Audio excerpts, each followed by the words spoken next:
हर उम्र के लोगों की सेहत और खुशहाली उनके विकास पर निर्भर करती है। सस्टेनेबल डेवलपमेंट गोल यानी कि SDG 3 के अनुसार 2030 तक का लक्ष्य है सेक्सुअल और रिप्रोडक्टिव स्वास्थ्य सेवाएं, जिनमें परिवार नियोजन, उसकी जानकारी और शिक्षा शामिल है, हर तक पहुंचे और रिप्रोडक्टिव स्वास्थ्य को राष्ट्रीय नीतियों और कार्यक्रमों में जगह मिले। डिटॉल NDTV बनेगा स्वस्थ इंडिया कैंपेन के इस खास कार्यक्रम में आपका स्वागत है।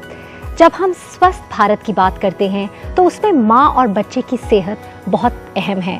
दरअसल भारत का परिवार नियोजन कार्यक्रम यानी कि फैमिली प्लानिंग सिर्फ आबादी को नियंत्रित करने का कार्यक्रम नहीं है, बल्कि महिलाओं और बच्चों की सेहत सुधारने का भी प्रोग्राम है। लेकिन हमारे देश में करीब 95% पुरुष कॉन्डम का इस्तेमाल नहीं करते, इसलिए परिवार नियोजन की सारी जिम्मेदारी महिलाओं के ऊपर आ जाती है। परिवार नियोजन की चुनौतियां और इसके साधन की कमी के बारे में आज बात करने के लिए हमारे साथ एक खास पैनल है। Doctor Ajay Khera, country head and gender health, एक ऐसी संस्था जो महिलाओं और पुरुषों की समानता के लिए भी काम कर रही है। वो कमिश्नर भी रह चुके हैं मदर और चाइल्ड प्रोग्राम के गवर्नमेंट ऑफ इंडिया के लिए। Ravi Bhatnagar, director external affairs और पार्टनरशिप्स, रैकेट बेनकीजर, ये फाउंडिंग मेंबर भी हैं कॉन्डम अलायंस के। Vivek Malhotra, population health services India के CEO हैं, ये भी फाउंडिंग मेंबर है कॉन्डम अलायंस के। और हमारे साथ वितिका यादव हैं जो हेड हैं लव मैटर्स के, ये भी फाउंडिंग मेंबर हैं कॉन्डम अलायंस के। आप सबका बहुत बहुत धन्यवाद हमारे साथ जुड़ने के लिए।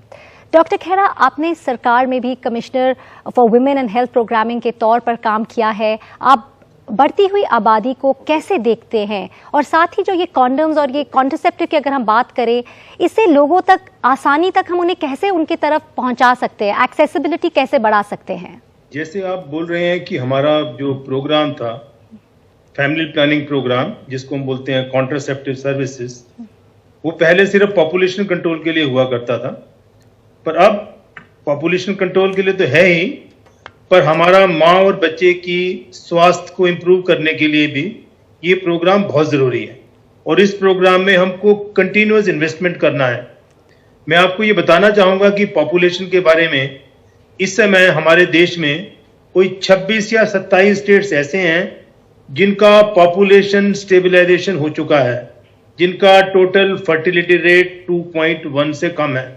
आज के यदि डाटा को आप देखें तो हम जब बात करते हैं तो हमें मालूम पड़ता है कि जितने हमारे सेक्सुअली एक्टिव कपल्स हैं उसमें अराउंड 13% अनमेट नीड है। मतलब वो चाहते हैं अपना कि हम कुछ कॉन्ट्रासेप्शन इस्तेमाल करें, बट उनकी वो नीड फुलफिल नहीं हो पाती है। तो बहुत बड़ा एक गैप है, जिस गैप को हमें फुलफिल करना है। And I think condom is a very simple answer to address, but we have not done enough in terms of promoting condom as a important method of contraception. विवेक, तब इसलिए मैं आपसे ये पूछना चाहती हूँ, जैसे डॉक्टर खेरा ने कहा कि अभी भी कॉन्डम्स की शॉर्टेज है 13%, तो 2020 वैसे भी हम सब के लिए एक मुश्किल साल रहा था। कॉन्डम्स लॉकडाउन की जरूरी चीज में नहीं था, it wasn't in the essential services अगर हम कहें, तो इसका नतीजा काफी था। मतलब 10 लाख से ज्यादा अनवांटेड प्रेगनेंसीज थी इस दौरान। जब लॉकडाउन स्टार्ट हुआ तो इमीडिएटली जो सप्लाई चेन था कॉन्डम और शॉर्ट टर्म कॉन्ट्रासेप्टिव का, that got stopped. And the police at the ground level, जो नीचे के है, दे डिड नॉट रियलाइज कि मतलब condom, family planning products and services are essential services. ये जरूरी है क्योंकि कपल्स सब घर में रहे थे और दे वर नॉट गोइंग आउट, उनके पास बहुत टाइम तक घर में रहने के, और सप्लाई चेन पूरा डिस्टर्ब हो। उस डिस्टर्बेंस होने से क्या हुआ, जो रूरल सेक्टर में कॉन्ट्रासेप्टिव्स, वो कॉन्डम और पिल्स उपलब्ध नहीं करा पाए, हम नहीं बाकी लोग भी। उसका रिजल्ट जो स्टडी में आया है कि कॉन्डम का सेल तो काफी डिक्लाइन हुआ है, पर उसका जो रिजल्ट था वो अनफॉर्चुनेटली अनइंटेंडेड प्रेगनेंसीज बढ़ गई। तो रवि, जैसे बताया अभी विवेक ने भी, लॉकडाउन के दौरान हमें पता है कि कॉन्डम्स और कॉन्ट्रासेप्टिव पिल्स मिलने की परेशानियां आई, खासकर रूरल एरियाज में, और इस पे बहुत हमने बात की, चर्चा की है कि अनवांटेड प्रेगनेंसीज, अनइंटेंडेड प्रेगनेंसी भी। लेकिन अगर हम पूरी दुनिया में देखें, जो सेक्स प्रोडक्ट्स की मांग थी वो बढ़ गई थी, तो क्या आपने देखा कि ऑनलाइन बिक्री में भी इजाफा देखा गया? स्टार्टिंग के 2 मंथ में बेसिकली इसका डिमांड था, और उसके बाद में डिमांड काफी फ्लैट हो गया, माइनस में ग्रोथ था। स्पेशली मैं कॉन्डम की बात कर रहा हूँ यहाँ पे। और उसके बाद में अभी लास्ट जनवरी और फरवरी से फिर मार्केट के अंदर उठाव आया है, मार्केट फिर से ग्रो कर रहा है। उम्मीद है कि ये मोमेंटम बना रहेगा। या और इंडिया एक लार्जेस्ट हब भी है कॉन्डम एक्सपोर्ट के लिए जी। तो काफी कॉन्डम एक्सपोर्ट भी हो रहा है इस टाइम पे इंडिया से बाहर। So I am sure times are good to come. Vitika, जैसे अभी रवि ने बताया कि कॉन्डम्स एक्सपोर्ट इंडिया, हमारा देश one of the highest exporters है और हर साल भारत में लगभग 2 अरब कॉन्डम्स बनते हैं। लेकिन पिछले कुछ सालों में भारत में जो कॉन्डम की बिक्री की अगर हम बात करें वो करीब 1% पर थम गई है। ये एक अजीब सी बात है क्योंकि भारत में दुनिया की सबसे बड़ी आबादी रिप्रोडक्टिव एज मेल्स की है जो करीब 600 मिलियन है। आपको लगता है हम कहाँ एज अ कंट्री कहाँ गलत जा रहे हैं? क्या कॉन्डम की यूसेज ऑप्टिमम नहीं है या हम इसके बारे में काफी बात नहीं कर रहे?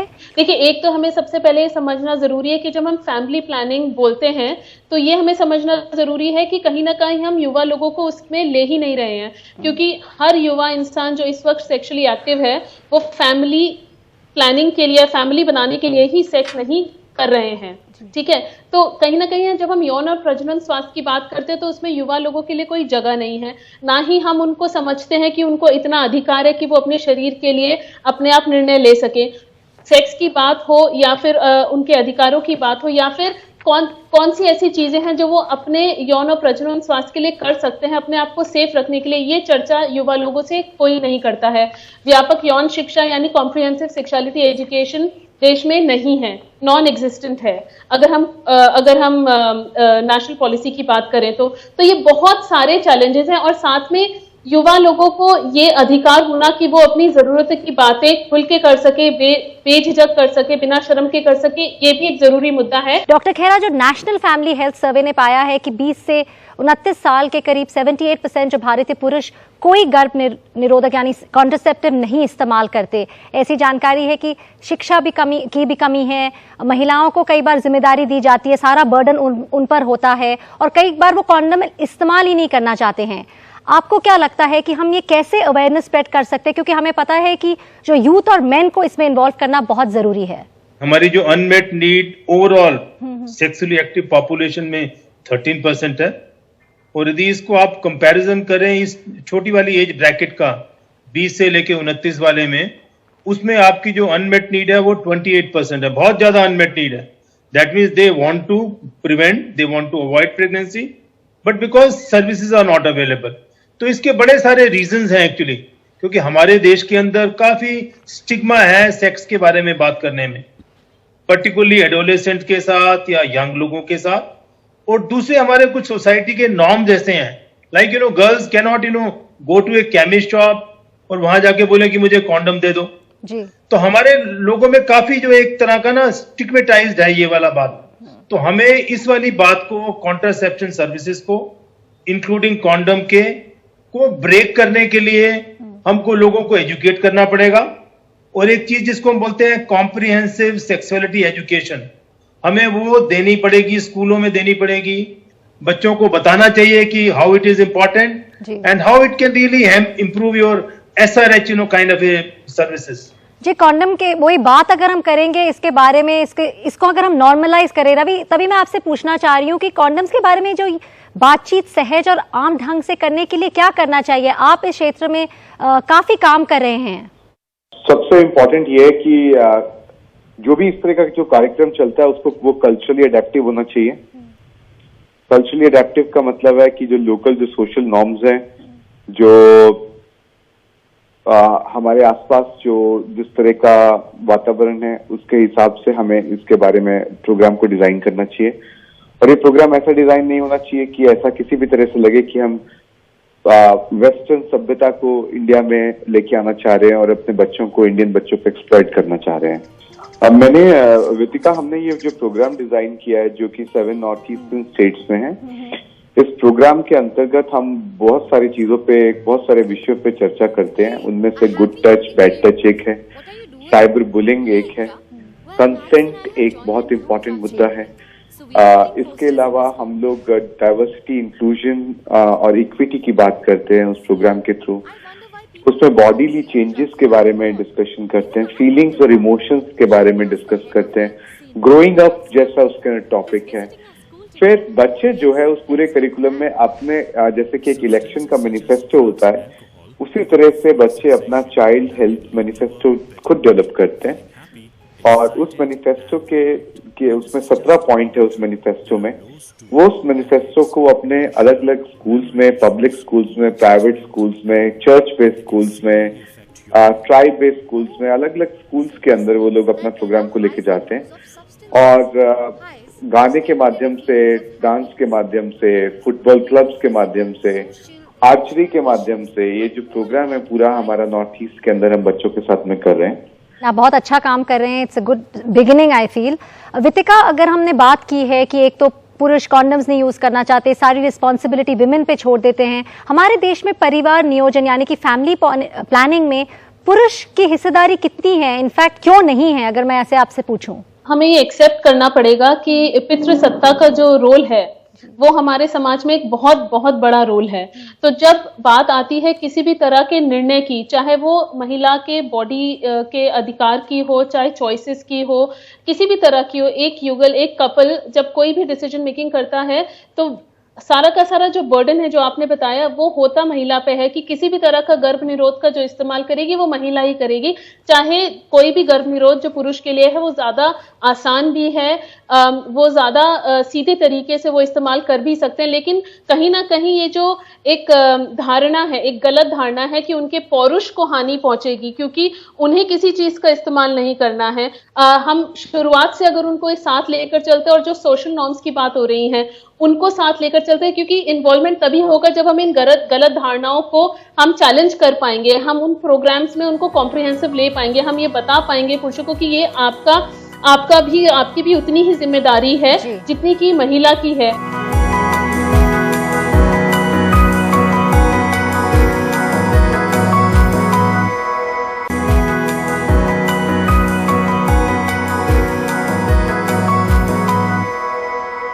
विवेक, जहां हमें जागरूकता फैलाने की जरूरत है, वहीं पहली बार यौन संबंध होने पर कॉन्डम या कॉन्ट्रासेप्टिव का इस्तेमाल बहुत कम है हमारे देश में। सरकार गर्भ निरोधक जागरूकता फैला रही थी, लेकिन 2014 के बाद उन्होंने बंद कर दिया। ऐसा क्यों? जो हमारी देश की कॉन्ट्रासेप्टिव मार्केट है वो कमर्शियली इतनी बड़ी और वाइबल नहीं है कि लोग प्राइवेट प्लेयर्स इसमें इन्वेस्ट करें, इसलिए गवर्नमेंट का ये रोल बन जाता है कि वो इसमें इन्वेस्ट करे। तो गवर्नमेंट सिंस मिड 90s से इसमें इन्वेस्ट कर रही थी। पहले आपने देखा होगा तिकोन का प्रोग्राम था, अवेयरनेस प्रोग्राम, फिर उन्होंने HIV एड्स प्रिवेंशन के लिए, कॉन्डम प्रमोशन के लिए इन्वेस्ट किया। पर ड्यू टू बजटरी कंस्ट्रेंट्स उन्होंने 2014-15 के बाद इसका बिहेवियर चेंज जो था और promotion of short term contraceptive का बंद कर दिया।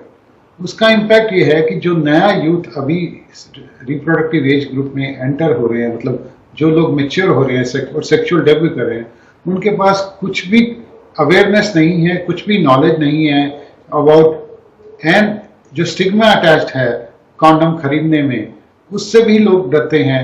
इसलिए आप देखेंगे कि यूथ में unmet need is much higher. तो क्या आपको लगता है डॉक्टर खेरा, जैसे बताया विवेक ने कि जो स्टिग्मा अटैच्ड है, क्या इसी वजह से हमारे देश में टीनेज प्रेगनेंसी का रेट काफी हाई है? डॉक्टर खेरा, बिल्कुल आप ठीक कह रहे हैं। टीनेज प्रेगनेंसी का रेट अभी भी इंडिया में हाई है, बल्कि पिछले कुछ 10 सालों में कुछ कमी आई है, पर फिर भी हम बोलते हैं 8% adolescent pregnancy rate, which is very high, and if you convert them into numbers, roughly 2 to 2.5 million, the pregnancies are happening in the age group 15 to 19 years. और ये जो प्रेगनेंसी इस एज ग्रुप में होती है ये बहुत ही रिस्की होती है, मदर के लिए भी, बच्चे के लिए भी। इसको हम बोलते हैं कि माँ, मतलब जो एक लड़की, मतलब एक बच्ची को बर्थ दे रही है, baby giving birth to baby. हालांकि बहुत सारे तरीके हैं कॉन्ट्रासेप्शन के, पिल्स भी आती हैं, इंजेक्टेबल्स भी आती हैं, कई तरह के मेथड है, पर इस एज ग्रुप के लिए कॉन्डम सबसे बढ़िया कॉन्ट्रासेप्शन मेथड है।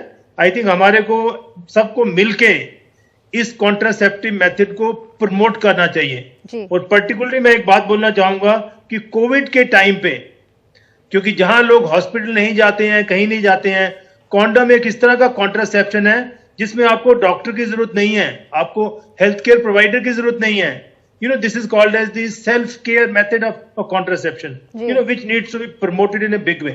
पुरुषों के कॉन्डम्स और इमरजेंसी कॉन्ट्रासेप्टिव पिल्स के मुकाबले महिलाओं के कॉन्डम्स के बारे में इतनी जानकारी क्यों नहीं है? वितिका, इसके बारे में आप हमें बता सकते हैं? मार्केट है ही नहीं फीमेल कॉन्डम्स का। अगर आप ऐसे बहुत सारे आप शॉप्स में जाएंगे, आप फीमेल कॉन्डम्स मांगेंगे तो उनके पास वो शेल्फ में होगा भी नहीं। तो ये अक्सर कहा जाता है कि उसका मार्केट नहीं है। मुझे ऐसा लगता है मार्केट इसलिए नहीं है क्योंकि कभी फीमेल कॉन्डम्स को महिला के कॉन्डम्स को कभी प्रमोट उस तरीके से करा ही नहीं गया है। इस चीज को बिल्कुल पता नहीं, देखा नहीं गया, सोचा नहीं है, लेकिन ये एक्चुअली आज भी एक बहुत बड़ा चैलेंज है। ये एक चैलेंज है और इसके बारे में जरूर women should have the option. In fact Vivek, अगर मैं आपसे पूछूं कि हमने बात की है कि क्या चैलेंजेस हैं, आप हमें अगर बताइए कि ये जो कॉन्डम अलायंस ने एक हाल ही में कैंपेन शुरू किया था, लॉन्च किया था, कौन डम है, इसके बारे में बताइए और किस तरह ये अलायंस हेल्प कर सकता है इंडिया को, क्योंकि हमें ये चैलेंज दिख रहा है कि क्या क्या मतलब कॉन्डम यूज करने से हमारी कंट्री को कितना बेनिफिट हो सकता है। कौन डम है कॉन्डम को ब्रेक करके बनाया गया है और उसका टारगेट ऑडियंस हमारा यूथ है और हम ये जो वर्ड कॉन्डम है उसको डिस्टिग्माइज करना चाहते हैं कि आप किसी को भी ये वर्ड बोलने में कोई हिचकिचाहट ना हो। हम इसको अपने देश की यूथ को टारगेट कर रहे हैं डिजिटल सोशल मीडिया प्लेटफॉर्म से और हमने काफ़ी रिसर्च करके आइडेंटिफाई किया है कि how to convey this message, मतलब उस मैसेज को कैसे यूथ तक पहुँचाया जाए, क्या वर्ड यूज़ किए जाएँ। उसमें हमने जो उसका टाइटल रखा है कौन डम है। डम वो है जो कॉन्डम नहीं खरीदता यानी यूज नहीं करता। जी, ऐसे इनिशिएटिव अलग अलग तरीके हों, इनिशिएटिव्स हों, आई थिंक वो यूथ और सबको इन्वॉल्व करेगा इस मुहिम में। रवि, एक आखिरी सवाल, भारत के कॉन्डम बाजार और इसकी अगर हम ग्रोथ की बात करें, इसके बारे में आपकी क्या राय है कि कैसे कॉन्डम जो मार्केटर्स है एक साथ मिलकर हम कॉन्डम के बारे में अवेयरनेस स्प्रेड कर सके और इसे प्रमोट कर सके? रवि, जो कॉन्डम अलायंस का जो पूरी जो रचना हुई जिसके अंदर अलग अलग पार्टनर्स थे, जैसे कि यूएसएड, एप्ट एसोसिएट है, रैकेट बिनकीजर है, पीएसआई है, अलग अलग और बाकी भी बहुत सारी ऑर्गेनाइजेशंस हैं। तो उद्देश्य यही है कि सब आपस में बात कर सके और एक नेशनल यूनिफाइड स्ट्रेटेजी बन सके to address the needs of youth and adolescent. And I am very sure ये जो अलायंस, जो कॉन्डम अलायंस बना है, इस अलायंस के बनने से अलग अलग विचारधाराएं एक जगह पे इकट्ठी हो रही हैं और एक यूनिफाइड एफर्ट होने की तैयारी है जिससे इंडिया के यूथ को और एम्पावर किया जा सके। और जो भी सब कंपनीज पॉसिबल कर सकती हैं प्राइवेट सेक्टर एंगेजमेंट के थ्रू, वो प्राइवेट सेक्टर एंगेजमेंट के थ्रू मैं अपना जो हेल्थ केयर है, specially access to condoms etcetera, वो एक प्रिविलेज नहीं रहेगी लोगों के पास में बट एक राइट बन जाए, उसकी तरफ हम लोग अग्रसर हैं। भारत की बढ़ती युवा आबादी के बावजूद कॉन्डम की बिक्री पिछले कई सालों में 1% प्रति वर्ष की दर से बढ़ी है। भारत जैसे देश में जहां कॉन्डम से लोग कतराते हैं, कॉन्ट्रासेप्टिव को बुरी नजर से देखा जाता है, खासकर युवाओं के लिए, साथ ही परिवार नियोजन में पुरुष कोई जिम्मेदारी ही नहीं लेते। इन सबको देखते हुए अभी ये सफर बहुत लंबा है। जरूरत है कि स्कूलों और कॉलेजों में यौन शिक्षा यानी कि कॉम्प्रिहेंसिव सेक्सुअल एजुकेशन के बारे में बात करना, जागरूकता फैलाना बहुत जरूरी है। हमारा शो देखने के लिए धन्यवाद।